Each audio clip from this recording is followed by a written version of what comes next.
This is the new Amaran T2C and T4C, and in this video we'll see what's unique about these LED tube lights, how they compare to other options on the market, and we'll take a look at a couple different lighting setups. Amaran sent these lights in for a review, but they are not sponsoring this video. This video is, however, supported by those of you who have purchased my camera guides and LUTs. Check the link in the description to learn more, and thank you guys so much for the support. So today we have a ton of new lights from Amaran. These two tube lights, as well as 4 flexible lights, and we'll be taking a look at one of those, the F22C, in an upcoming video, so stay tuned for that. But in this video, we're diving into these tubes, and we have 2 models available, the T2C and the T4C. T stands for tube, the number stands for feet, 2 feet or 4 feet, and the letter C lets us know that this is a full RGBWW light. Pricing starts at $200 for the 2-foot and $320 for the 4-foot light. In the box, you'll find the light itself, a carrying case, battery handle, power adapter, and AC 10-foot cable, a 3/8 O-ring for hanging the lights, and I've heard there will also be a grid attachment available separately. Both the lights are identical with exception to their overall length, and build quality is fantastic. So here we have the back of the light. You'll notice we have this long aluminum extrusion making for a really strong fixture, and then at the bottom here we have this battery handle that we'll be taking a look at. That is also very strong stuff, really rigid, and I love how many attachment points there are on these tubes. At the very top we have a 3/8 thread followed by a series of these combo threads where there is a 3/8 thread in the center, 2 1/4-20s on the outside, and that center thread also has airy locking pins, which is fantastic. And that means you can really take anything like this spigot and mount it or thread it onto the light anywhere, and mount these things to C-stands, light stands, pretty much anything. So we have that on the end here, and then we also have another set in the middle, and finally we have another set down here near the bottom of the light, followed by the battery handle, which also has a 3/8 thread at the very bottom, as well as, if I rotate it over here, another 1/4-20. So there's a ton of ways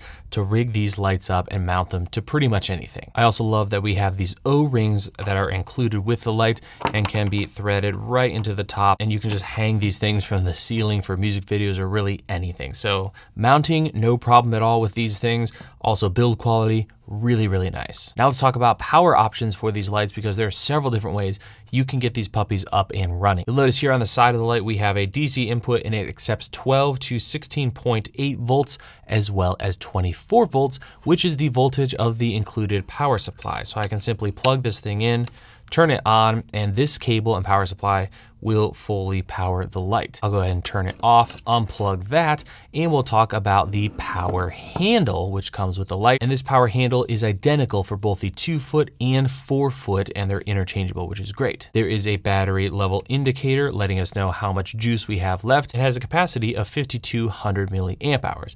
What you can do with this bad boy is take your light, line up the little arrow and the little locking icon, twist to click in place.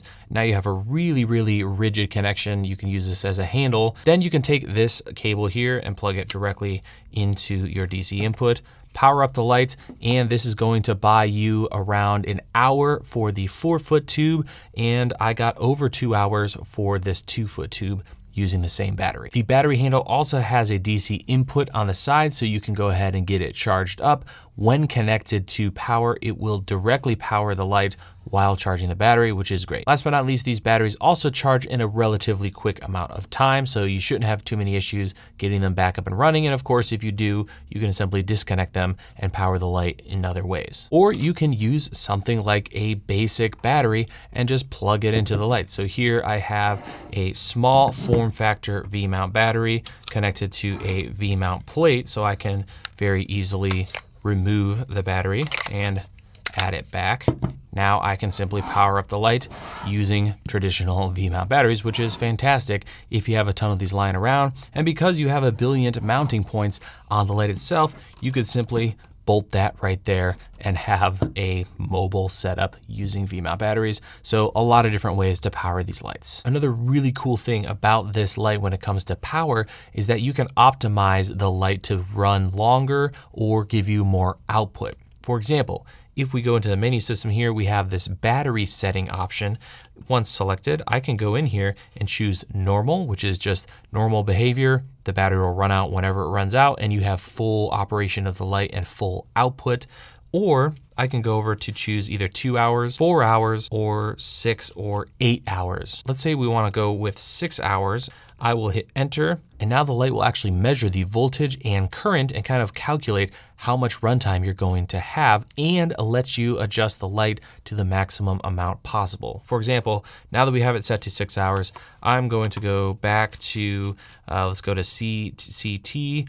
We'll go in here and I'll change the intensity, and you'll notice it's maxing out at 36%. So the light is saying, hey, if you want to run for 6 hours, you can't go higher than 36% for this particular setting. So it's a great tool if you know you're going to need longer run times over a higher output light. Controlling the light is very simple. We have an on-off switch, a menu and back button, as well as a dial and click wheel for navigation. From the main menu, you can check the battery level in bars, as well as a little readout telling you how much battery is remaining, and have access to all of the light modes, including CCT, which allows you to set your intensity, color temperature between 2500 Kelvin and 7500 Kelvin, as well as a green and magenta shift, which allows you to perfectly match any light source. Going back to the main menu, we also have an HSI RGB mode, gel mode, and FX menu, giving you several different custom effects that you can use and program in the light. Along with the light modes, we also have a DMX menu, frequency set, the battery setting that we talked about earlier, screen off time, and Bluetooth reset for connecting to your phone. When it comes to output and color quality, these new Amaran lights don't disappoint.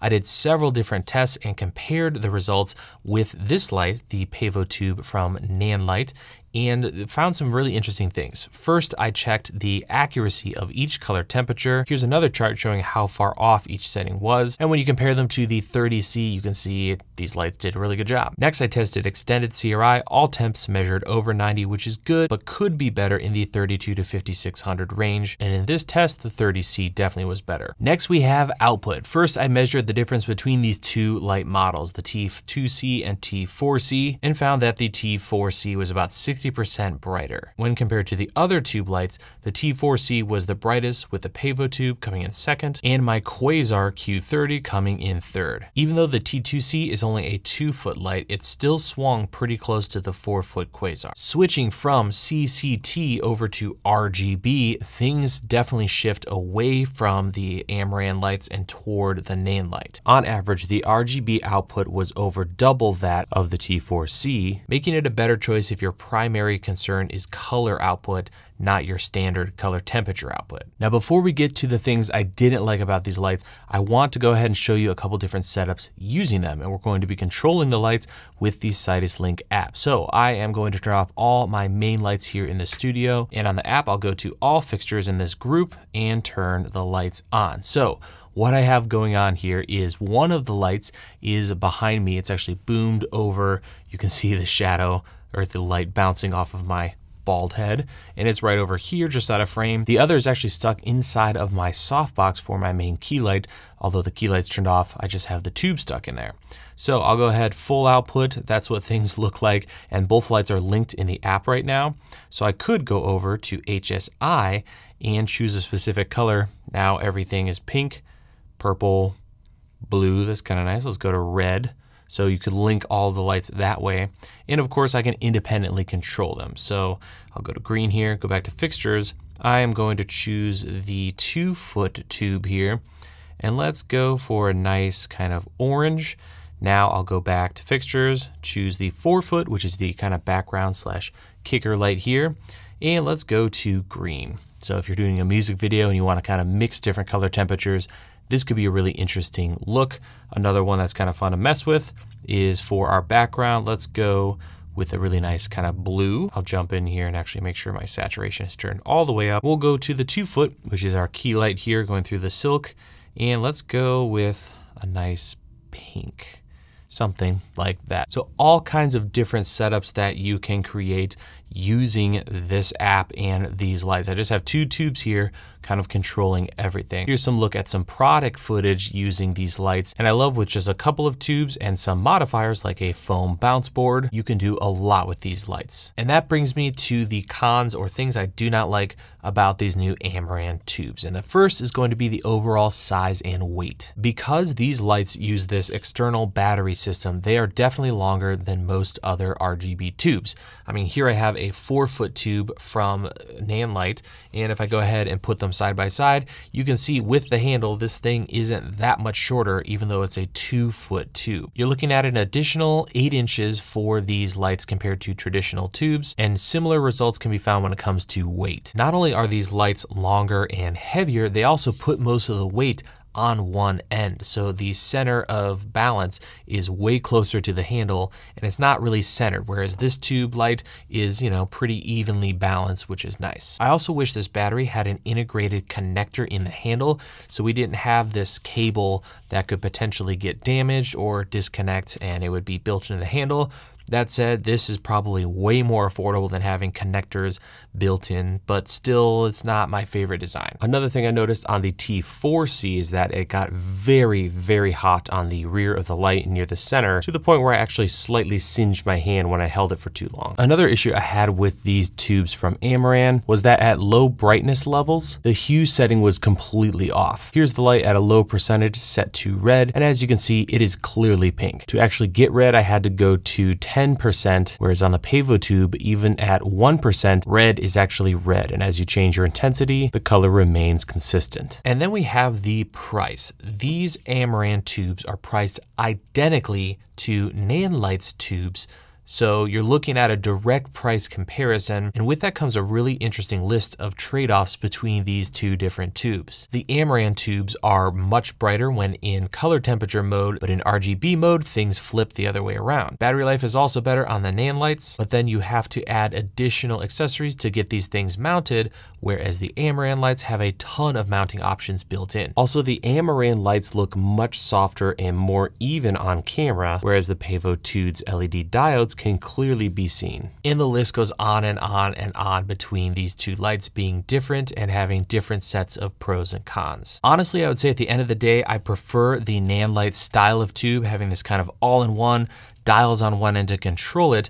That said, it is really hard to give up on the amazing amount of built-in mounting options on the Amarans, and at the end of the day, it's just brighter and by a decent amount when you're in the color temperature mode. So if you're going to use these as key lights and matching, daylight and other fixtures in your space, these are going to be much brighter. You can also connect these Amaran lights to the Siduslink app, which gives you a ton of control, and you can do so much with that, whereas that is not available on the Nanlight tubes. But at the end of the day, I think these lights are fantastic. It's just another option for us filmmakers when it comes to this form factor of lighting. If you'd like to learn more about these lights, check the information in the description and stay tuned for my review of the Amaran F22C. That's gonna wrap it up for me. Hope you guys have a wonderful rest of your day, and we'll see you in the next video.